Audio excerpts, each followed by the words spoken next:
Valmiki Ramayan series में आपका फिर से स्वागत है। लंका कांड भाग 5। हनुमान अब विलंब न करना चाहते थे। 1.5 प्रहर रात्रि शेष थी।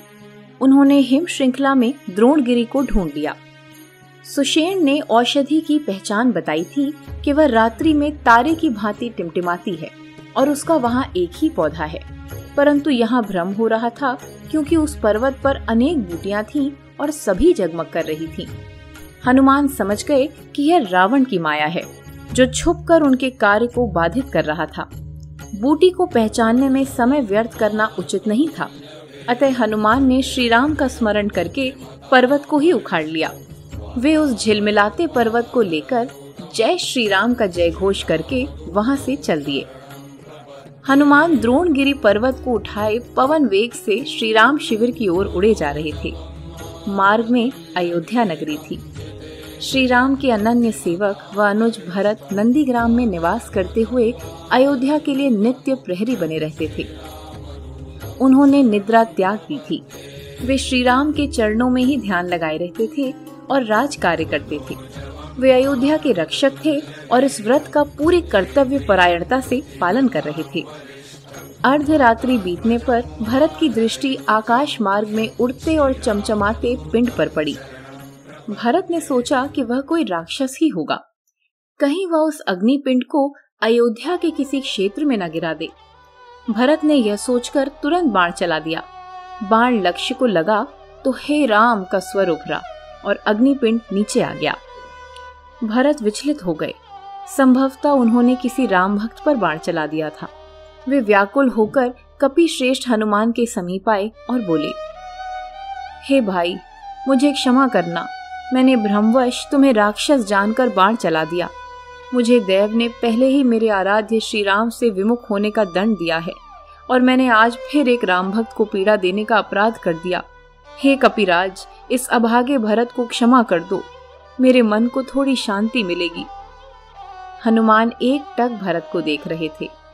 यही हैं वे भरत, जिनका नाम हर समय प्रभु श्री राम के होठों पर रहता है।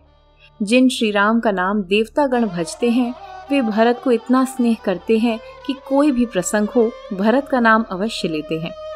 हनुमान उनके हृदय से लग गए और उनकी बड़ी प्रशंसा करने लगे। जो सदा ही प्रभु के हृदय में रहे वह तो प्रशंसनीय ही होगा।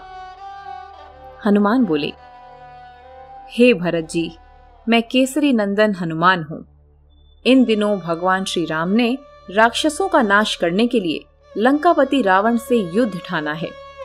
आज के युद्ध में रावण के पुत्र मेघनाद ने कपट से लक्ष्मण जी को संज्ञा शून्य कर दिया है।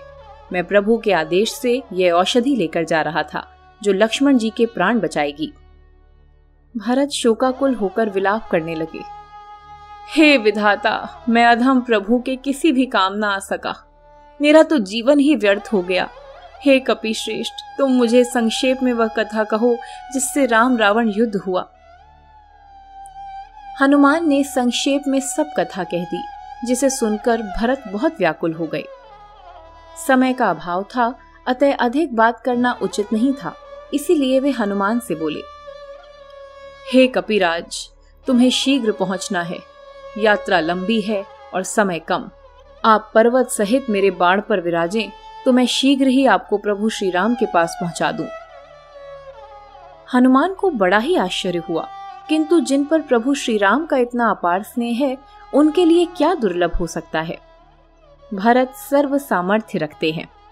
हनुमान ने उनकी सराहना की और स्वयं ही पवन वेग से उड़कर प्रभु तक पहुंचने की बात कही। भरत ने उन्हें तुरंत विदा किया और फिर वे हनुमान को जाते देखते रहे। सुबेल पर्वत पर श्री राम का शिविर शोकग्रस्त था। जैसे जैसे समय व्यतीत हो रहा था, सबके मुख उतरे जा रहे थे। श्री राम लक्ष्मण का सिर अपनी जंघा पर रखे रो रहे थे। हे अनुज, तुमने मेरे प्रेम में राज सुख त्याग कर वनवास स्वीकार किया, मेरे हित के लिए वैभव त्याग दिया। अब तुम्हारा प्रेम कहाँ है, जो तुम मेरा रुदन सुनकर भी नेत्र नहीं खोल रहे। हे सौमित्र, यदि तुम्हें कुछ हो गया तो राम कैसे इस कलंक के सहारे जिएगा। मैं क्या मुख लेकर अयोध्या वापस जाऊंगा। माता सुमित्रा को क्या मुख दिखाऊंगा। अभागी उर्मिला क्या कभी मुझे क्षमा कर सकेगी? यह संसार मुझे हर प्रकार से अपयश देगा। हे देव, यह अपयश देने से पूर्व मेरे प्राण क्यों नहीं हर लेता? हे शेष, तुम तो मुझसे अभिन्न थे, आज भिन्न क्यों हो रहे हो? प्रभु श्री राम का करुण विलाप देवताओं को भी द्रवित कर रहा था। जय श्री राम। उत्तर दिशा से वीर हनुमान का जय घोष सुनाई पड़ा तो जैसे करुण रस में वीर रस भर गया। सुषुप्त वानर समाज जैसे प्राण युक्त हो गया और जय श्री राम के गगन भेदी नारों ने सोए पड़े लंका वासियों को जगाकर भय से भर दिया। जैसे ही हनुमान पर्वत रखकर प्रभु के चरणों में झुके, प्रभु ने उन्हें हृदय से लगा लिया। सुषेण वैद्य ने समय का महत्व जानकर तत्काल औषधि प्राप्त की और मूर्छित पड़े लक्ष्मण जी का उपचार किया। लक्ष्मण सचेत हो गए। उन्होंने नेत्र खोल दिए और उठ बैठे। वानर दल में खुशी की लहर दौड़ गई। सब एक दूसरे के गले लगकर अपनी प्रसन्नता व्यक्त करने लगे। श्री राम ने अनुज को इस प्रकार अंकपाश में भर लिया मानो अब कभी स्वयं से दूर न होने देंगे। फिर श्री राम ने सुषेण वैद्य का धन्यवाद करके कृतज्ञता प्रकट की और इच्छित वर मांगने की विनय की।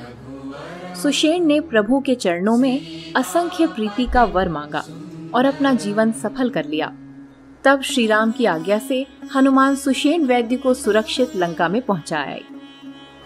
अब श्री राम शिविर में चारों ओर से हर्ष उमड़ रहा था। हनुमान प्रभु श्री राम को अपनी यात्रा का वृतांत सुनाने लगे। भरत जी से भेंट हुई यह जानकर प्रभु प्रेम विफल हो गए। भरत का तो नाम ही उनके लिए परम सुख देने वाला है।